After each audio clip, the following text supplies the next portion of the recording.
Hola, vamos a continuar con nuestra lectura. Estamos en el Evangelio de San Lucas, capítulo 6. Un sábado iba Jesús atravesando por unos trigales y sus discípulos arrancaban espinas, las restregaban entre las manos y se comían los granos. Algunos de los fariseos les dijeron: ¿por qué hacéis eso que no se puede hacer en sábado? Jesús les respondió: ¿pues qué? ¿No habéis leído lo que hizo David una vez que tenía hambre?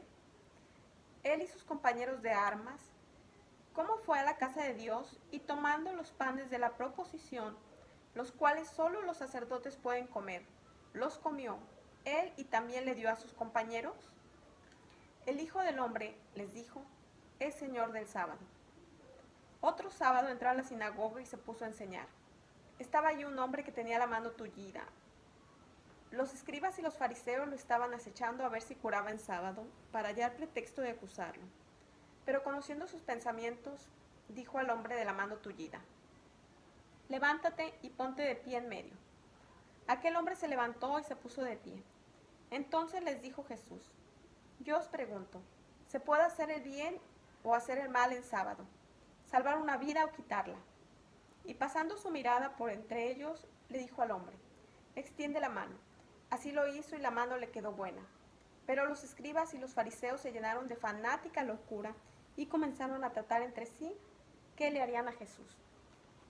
Aquí vemos cómo Jesús, entre la gente que lo seguía, también había fariseos y había escribas que solamente estaban buscando cómo acusarlo. Los fariseos eran una de las sectas o de los grupos políticos principales que había entre ellos. Ellos eran de la clase media generalmente, eran los considerados intelectuales, y para ellos lo fundamental era la aplicación de la ley. Ellos creían que se salvaban por la aplicación, por el correcto cumplimiento de la ley, es decir, que ellos se salvaban a sí mismos. Sí creían que Dios disponía las cosas, pero ellos creían también que en parte ellos decidían, o sea, si cumplían con lo que, todas las disposiciones que tenían, que eran muchas normas sociales, por ejemplo, no juntarte con paganos, no comer cosas que consideraban impuras, lavarte las manos hasta los codos, no hacer nada, guardar los sábados, ¿verdad?, que eran días de reposo.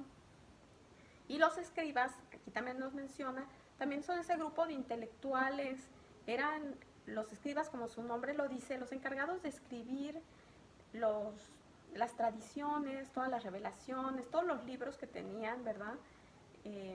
En ese entonces, que no eran como libros, eran más bien pergaminos, rollos.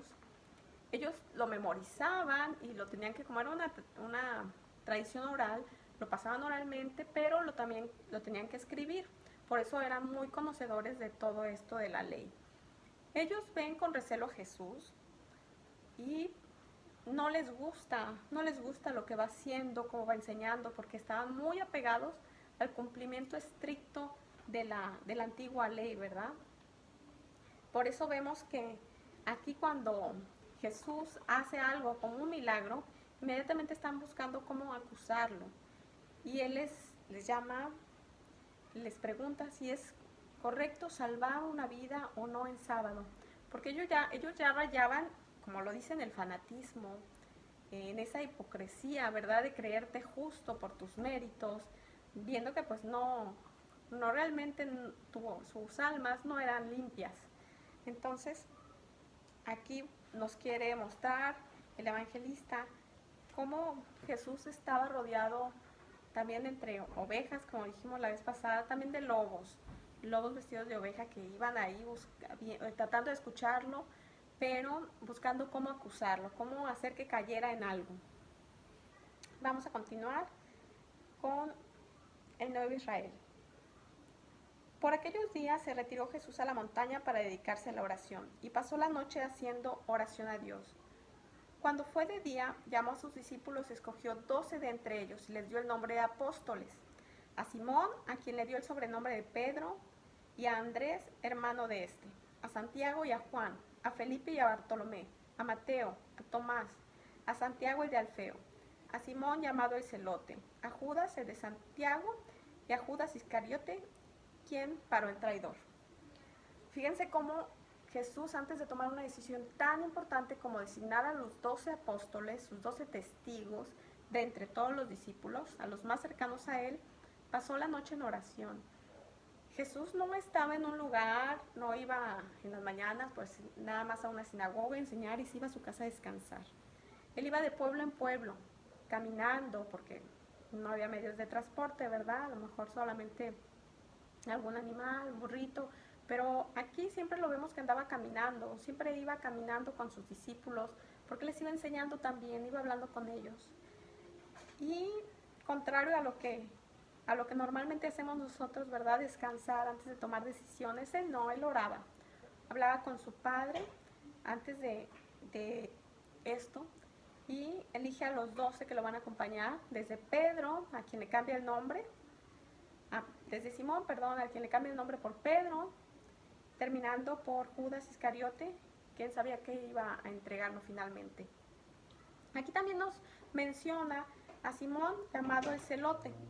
Los celotes era otra de estas sectas o grupos dentro de los judíos, llamados los celotes, que eran también muy fanáticos en el sentido pues de la identidad nacional, eran muy agresivos, ellos pues hacían revueltas junto con los fariseos y los saduceos, eran de las principales agrupaciones ahí.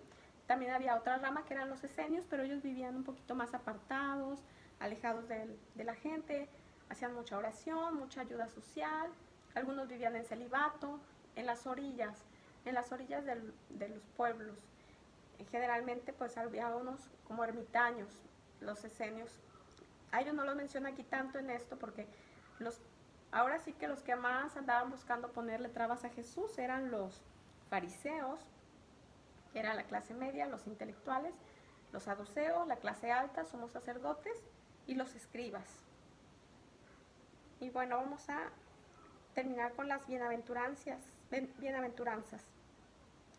Bajando luego del monte con ellos, se detuvo en un llano donde lo acompañaban un numeroso grupo de discípulos y una gran muchedumbre del pueblo, que había concurrido allí de toda Judea, de Jerusalén, y aún de la costa de Tiro y Sidón, los cuales iban a oírlo y a curarse de sus males.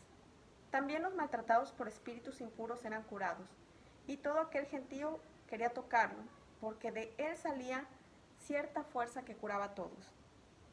Alzando los ojos para mirar a sus discípulos, comenzó a decirles: Bienaventurados vosotros los pobres, porque el reino de Dios es de vosotros.